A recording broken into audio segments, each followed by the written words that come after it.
खुदावंद यीशु मसीह के कादिर नाम में आप सबको सलाम। मेरा नाम जो है शफ़त आशर है और अगर तो आप मेरा चैनल फ़ॉलो कर रहे हैं तो आप पहले से ही जानते हैं कि मैं एक बाइबल टीचर हूँ और मैं अपने चैनल पे बाइबल स्टडीज़ की वीडियोस डालता हूँ। रिसेंटली मैंने सोचा कि लिटरेचर के बारे में भी, इंग्लिश लिटरेचर के बारे में भी वीडियोस डालूँ, but we will see about that.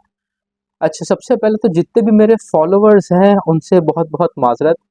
ये साल से ऊपर हो गया है, मैं उसके बाद वीडियो डाल रहा हूँ और उसकी वजह ये है कि पहले मैं कराची में था और कुछ वजूहात की बिना पर मुझे पंजाब शिफ्ट होना पड़ा, तो अब मैं गुजरांवाला में हूँ। और शिफ्टिंग के बाद फिर God blessed me with a son, with a wonderful son, his name is Manasseh Jehoshaphat. So उसकी देखभाल करते हुए और अब वो 13 महीने का हो चुका है, 14 महीने का होने वाला है, 1 साल 2 महीने का। So it was a lot going on. इसके अलावा मुझे यहाँ पर आकर जॉब सर्च करनी पड़ी and had to assimilate in this new culture. Punjab में मैं एकदम से आया तो ज़ाहिर सी बात है, कराची से मैं आया हुआ था तो एकदम से पंजाब का मौसम मुझे पहले ही साल में सूट नहीं गया। So I had to go through a lot of health issues, जो कि मैं यहाँ पर बयान करके किसी को बोर नहीं करूँगा। I want to get to the point.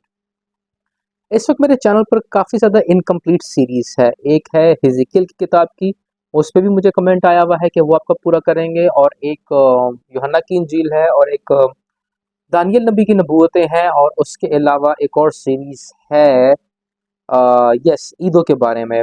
असल में मैं सीज़न के सीज़न थ्रू चलता जा रहा था। जैसे-जैसे मुझ में ये जज़्बा आता था देखकर चीज़ों को। मिसाल के तौर पे दानियल पर मैंने वीडियोज़ इसलिए बनाना शुरू की कि दानियल की नबूवतों पे बहुत ज़्यादा गलत तालीमात हैं एंड एवरीथिंग। इन तमाम चीज़ों में एक चीज़ बहुत सेम है, और वो ये है कि ये टॉपिकल है और इनके ऊपर पहले मुझे खुद स्टडी करनी पड़ती है, पूरा एक प्लान तैयार करना पड़ता है और उसके बाद रिकॉर्डिंग करनी पड़ती है, which takes a lot of time. और शादी हो जाने के बाद, बच्चा हो जाने के बाद it's becoming a little bit difficult.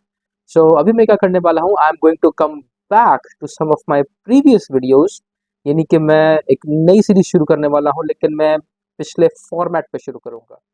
अब पिछले फॉर्मेट से क्या मुराद है? पिछले फॉर्मेट से ये है कि मैं precept inductive Bible study institute से ग्रेजुएट हूँ, एक ट्रेनर हूँ, और प्रीसेप्ट जिसका मतलब तालीम है, ये बाइबल स्टडी मटेरियल छापती है ये मिनिस्ट्री या तंजीम, ताकि लोग खुद से घर बैठकर मुताला कर सकें। सो उसका एक बहुत ही अच्छा मुताला है, और मेरा बहुत फेवरेट मुताला है खुदावंद मैं तुझे जानना चाहता हूँ। हम लोग इस बुक पे शुरू करेंगे। ये मैं दोबारा से बुक्स पे क्यों आ रहा हूँ, क्योंकि इसके अंदर तमाम लेसन्स बने हुए हैं। I just have to go through it, discuss it with you and teach it. जब खुदा करे कि मेरी फॉलोइंग इतनी बढ़ जाए कि मैं सिर्फ यूट्यूब से ही अपने घर का बंदोबस्त कर सकूँ, तो then I will come back और मैं तमाम वो जो वीडियोज़ है जिनमें रिसर्च करनी पड़ती हैं, उनको दोबारा से बनाना शुरू करूँगा। अच्छा, ना सिर्फ उन पे रिसर्च करनी पड़ती है और स्टडी करनी पड़ती है, उनके ऊपर पूरी एक प्रेज़ेंटेशन तैयार करनी पड़ती है। जैसे कि जिन लोगों ने हिजकिय्याह की मेरी वीडियोज़ देखी हैं, या जिन लोगों ने दानियेल की मेरी वीडियोज़ देखी हैं, उसके ऊपर पूरी पावर पॉइंट प्रेज़ेंटेशन है with music, pictures and many other things and typing. So it takes a lot of time. So study के साथ प्रिपरेशन में बहुत ज़्यादा टाइम लग जाता है। इसके लिए मुझे सिर्फ स्टडी चाहिए। So hopefully that will be all. और उम्मीद करता हूँ कि आप लोगों की मदद से, सपोर्ट से, यानी कि जब आप सब्सक्राइब करते हैं और फिर दूसरों को भी बोलते हैं कि सब्सक्राइब करें, और उससे मेरा चैनल ग्रो करता है। So I would love to have a studio, bring in other preachers, और अदर प्रीचर्स से मैं फॉरेनर्स की बात नहीं कर रहा, मैं बात कर रहा हूँ लोकल्स की ही, अच्छे प्रीचर्स की ही, जो मेरे साथ कोलैबोरेट कर सके। But so far I have like 167 may be subscribers और whatever. So please make it grow. So आज हम लोग बात करना चाहते हैं ये किताब के बारे में, खुदावन मैं तुझे जानना चाहता हूँ। अगर तो आप ये कोर्स लेना चाहते हैं तो आप मुझे कमेंट कर सकते हैं। मैंने अपना ईमेल एड्रेस और नंबर दिया हुआ है, वहाँ पर आप मुझे मैसेज कर सकते हैं और मैं आपको फर्दर गाइड करूँगा। पाकिस्तान के आप किसी भी कोने में बैठे हो, डजेंट मैटर, आपके हाथ में उर्दू में किताब पहुँच जाएगी, और आप स्टडी करें और फिर मेरी वीडियोज़ देखें, और उससे आपको क्या मदद मिलेगी कि अगर कोई कॉन्सेप्ट ऐसा है जो छूट गया है, तो फिर आप मेरी वीडियो से देखकर उसको क्लियर कर सकते हैं। But I really really encourage you कि आप खुद भी इस पे स्टडी करें। सो चलिए लेट्स स्टार्ट। अगर आज आपके पास किताब नहीं भी है तो कोई बात नहीं, आज आप लेसन देख लें और देख लें कि हम लोग क्या स्टडी करने वाले हैं। This would be an intro, और उसके बाद if you decide to have the book, sure, why not, it will be amazing. बल्कि मैं तो आपको ये भी इनकरेज करूंगा कि आप ये वीडियोस देखें, ये बुक लें और फिर अपने घराने के साथ हर एक के साथ स्टडी करें। So it will be very beneficial. So खुदावंद, मैं तुझे जानना चाहता हूँ, जब आप इस किताब को खोलेंगे तो सबसे पहले आपको जो चैप्टर मिलेगा वो मिलेगा खुदा के नाम पर ही। और वहाँ पर एक जो मुसन्निफ़ा है के आर्थर, वो बहुत ही खूबसूरत एक कहानी बयान करती हैं। मैं पूरी रीडिंग नहीं करूँगा क्योंकि उसके अंदर ज़्यादा टाइम लग जाएगा, तो मैं बस आपको ज़ुबानी बता देता हूँ कि वो बयान करती है कि एक हिरनी, और हिरनी आपको पता है एक ऐसा जानवर है जो खुद का दिफा बहुत अच्छे से नहीं कर सकता। वो भाग रही है और उसके पीछे एक कुत्ता लगा हुआ है। अब वो देख रही है कि वो कहाँ जाए, किधर जाए, और उसके अंदर कुव्वत खत्म हो चुकी है। अब वो ज़्यादा भाग नहीं सकती, वरना उसकी तेज़ी भी बहुत ज़्यादा होती है, लेकिन अब उसके अंदर कुव्वत नहीं रही कि उस तेज़ी के साथ भाग सके। तो ये शख्स चहलकदमी कर रहा होता है और ये देखता है और देखता है कि ये हिरनी आ गई है और इसके पीछे कुत्ता पड़ा हुआ है और उसकी सांस भरी हुई है और उससे कुछ किया नहीं जा रहा, और वो देखता है कि वो क्या करे। अब वो हिरनी कुत्ते को देखती है और वो इस इंसान को देखती है, तो कहती है क्या करूं।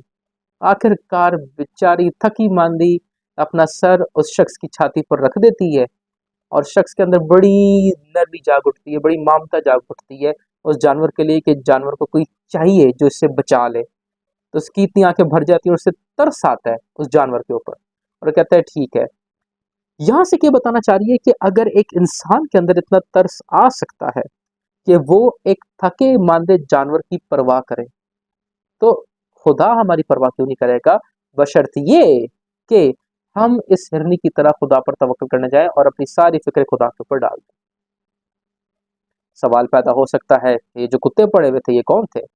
परेशानी के, फिक्र के, डर के, हसद के, गुस्से के, बेइंसाफी के, कोई भी कुत्ते आपके पीछे हो सकते हैं। आखिर को जब आपके पीछे इस तरह से कुत्ते पड़ जाते हैं, आप कहाँ पर जाते हैं? ये सवाल पैदा होता है। तो चले आए देखें। खुदावंद, मैं तुझे जानना चाहता हूँ, खुदावंद को हम कैसे जानेंगे? खुदावंद को हम उसके नाम से जानेंगे। अब आप सोच सकते हैं खुदावंद के नाम, ये क्या बात हो गई? हमारे लिए ये समझना बेसिकली बहुत मुश्किल है, लेकिन पुराने ज़माने में क्या होता था, पुराने ज़माने में नाम सिर्फ़ एक बंदे का, एक बंदे की शनाख्त ही नहीं होती थी, नाम एक बंदे की पहचान होती थी। मिसाल के तौर पर नतनेल, नतनेल का मतलब है खुदा का तोहफ़ा। शमूएल, शमूएल का मतलब है हर्ड ऑफ गॉड, यानी कि खुदा ने इसकी सुन ली। सो बहुत दफ़ा ये होता था कि बच्चों के जब नाम रखे जाते थे तो पैदाइश पे ही नाम रख दिए जाते थे और बता दिया जाता था कि क्या किया जाएगा। मिसाल के तौर पे याकूब, याकूब का मतलब बाय द वे धोखेबाज नहीं है। याकूब का मतलब है एड़ी पकड़ने वाला या एड़ी खींचने वाला। धोखा उसने दिया था वो अलग बात है, लेकिन उसके नाम का मतलब है वो जो एड़ी पकड़ता है, क्योंकि जैसे वो पैदा हुआ था तो उसने एड़ी पकड़ी हुई थी। So this is the meaning. या इसराइल, इसराइल का लोग बोलते हैं इसका मतलब है खुदा का शहजादा। नो, इसराइल का मतलब खुदा का शहजादा नहीं है। इसराइल का मतलब है खुदा के साथ कुश्ती करने वाला, क्योंकि याकूब पूरी रात फरिश्ते के साथ कुश्ती करता रहा था और उसने बोला था मेरा नाम याकूब है, तो फरिश्ते ने उसको बोला था अब से तेरा नाम याकूब नहीं होगा, अब से तेरा नाम इसराइल होगा, क्योंकि तूने इंसानों के साथ और खुदा के साथ दोनों के साथ कुश्ती की है। अब ये थियोलॉजिकल बातें हम फिर किसी दिन करेंगे कि वो फरिश्ता कौन था और मैनी थिंग्स, बट इसराइल का मतलब है खुदा के साथ कुश्ती करने वाला। अब हमारे लिए ये बात बहुत ही बेइंसाफी वाली लगती है, जैसे कि जैसे ही याकूब पैदा हुआ एड़ी पकड़ने वाला, इसने एड़ी पकड़ते रहना जिंदगी भर, और वाकई में एड़ी ही पकड़ता रहा पूरी जिंदगी। या कुछ और लोग जिनका नाम रख दिया गया, वो एक तरह से उनके लिए नबूवत हो जाती थी कि ये बंदा ऐसा करेगा। तो अक्सर ही मेरे पास ये सवाल आता है, लोग बोलते हैं मुझे कि भाई यहोशूफत, ये कैसे हो सकता है कि पैदाइश ही के दिन लोगों को पता लग जाए कि उसका किरदार कैसा होगा? आई डोंट नो, उस ज़माने में लोगों की क्या थिंकिंग होती थी, क्या उनकी क्लेयरवॉयंस होती थी, आई डोंट नो, कि उनको पता चल जाता था कि हाँ, ये बच्चा कैसा होगा, और वो नाम रख देते थे। So it's very interesting. खैर, हम आगे को आते हैं, हम आगे चलते हैं। सिर्फ़ फ़िलहाल आपको ये समझने की ज़रूरत है कि नाम सिर्फ़ शनाख्त नहीं है, नाम पहचान है, नाम सिफ़्त का, किरदार का एक हिस्सा है। सो पुराने नामे में जब इंसानों का नाम भी रखा जाता था तो बड़ा सोच समझ कर, बड़ा बामायने रखा जाता था। तो हम तो खुदा के नामों के बारे में पढ़ने लगे हैं। तो खुदा के नाम भी बहुत ही बामायने हैं। अब आप मुझे कह सकते हैं कि बाइबल में कहाँ लिखा हुआ है कि खुदा के नाम बहुत बामायने हैं और हमें खुदा के नामों की स्टडी करनी चाहिए। Well, let's see. सबसे पहले हम आयत पढ़ेंगे, ज़बूर 20वां ज़बूर उसकी 7वीं आयत। किसी को रथों का और किसी को घोड़ों का भरोसा है, पर हम तो खुदावंद अपने खुदा ही का नाम लेंगे। सो किसी को रथों का और किसी को घोड़ों का भरोसा है, मगर हम तो खुदा अपने खुदा ही का नाम लेंगे। ये क्यों नहीं बोला कि हम खुदा को पुकारेंगे? ये क्यों नहीं बोला हम खुदा से फरियाद करेंगे? ये क्यों नहीं बोला गया कि हम खुदा से दुआ करेंगे? ये क्यों बोला गया कि हम खुदावंद अपने खुदा ही का नाम लेंगे? क्योंकि नाम में ताकत है। जब हम खुदा के अलग अलग नामों को देखेंगे तो खुदा की एक अलग अलग पहचान हमारे सामने आती चली जाएगी और हम हमारे जहनों पर, हमारी रूहों पर खुदा का और ज्यादा इंकशाफ होता चला जाएगा। अब इस शायद को देखते हुए हम बात करते हैं, किसी को रथों का, किसी को घोड़ों का भरोसा है। रथ और घोड़े किसके पास होते थे पुराने जमाने में? कोई ऐसा शख्स जो बहुत अमीर है। और आज आज अमीरों के पास क्या होता है? बड़ी बड़ी गाड़ियां होती हैं और उनको अपनी अपनी गाड़ी यानी कि अपने स्टेटस पर फख्र होता है, अपने मर्तबे पर बहुत ज़्यादा फख्र होता है। और यहाँ पर ज़बूर नबी इसका कहता है, दूसरे अपने मर्तबे पर फख्र करते रहेंगे, हम खुदावंद के नाम पर फख्र करेंगे। सो मेरे अजीज़ों, मसीही होते हुए बहुत ज़रूरी है कि हमें खुदावंद के नाम पर फख्र करना चाहिए। बहुत सी गवाहियाँ हैं पर्सनल मेरे पास जो आज मैं शेयर नहीं करूँगा, लेकिन during the course of the study मैं ज़रूर शेयर करूँगा। मैं आपको बताऊँगा कि किस तरह से खुदा ने कैसे-कैसे अपने आप को ज़ाहिर किया और कैसे-कैसे एक्सपीरियंसेस मुझे दिए। लेकिन ज़रूरी बात ये है कि हमें खुदा ही की तरफ भागना चाहिए। हम किसकी तरफ भागते हैं? बहुत जगह ये कोर्स पढ़ाया है तो अक्सर औक़ात लोग बोलते हैं मैं अपनी अम्मी की तरफ भाग के जाता हूँ या मैं अपने अब्बू की तरफ भाग के जाता हूँ या सम अदर थिंग। व्हाई? क्यों? क्योंकि आप उन्हें जानते हैं। और ज़्यादातर बच्चों में ये रुझान होता है कि वो बाप के पास पहले नहीं जाएँगे, वो पहले माँ के पास जाएँगे। क्यों? क्योंकि माँ नरम दिल होती है, यू नो, और वो इतनी जल्दी गुस्से में नहीं आती। बाप ज़रा कड़क होता है और मारने वाला होता है। तो ये हमें पता होता है कि क्या पर्सनैलिटीज़ हैं। इसीलिए यहाँ पर ज़बूरनवीस कहता है, मैं जानता हूँ मेरे खुदा की क्या पर्सनैलिटी है।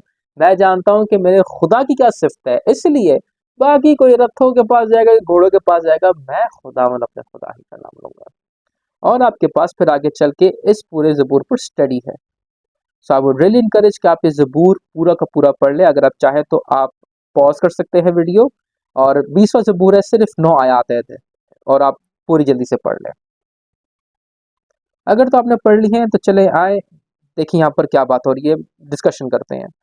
इस ज़बूर में खुदावंद क्या वादा करता है?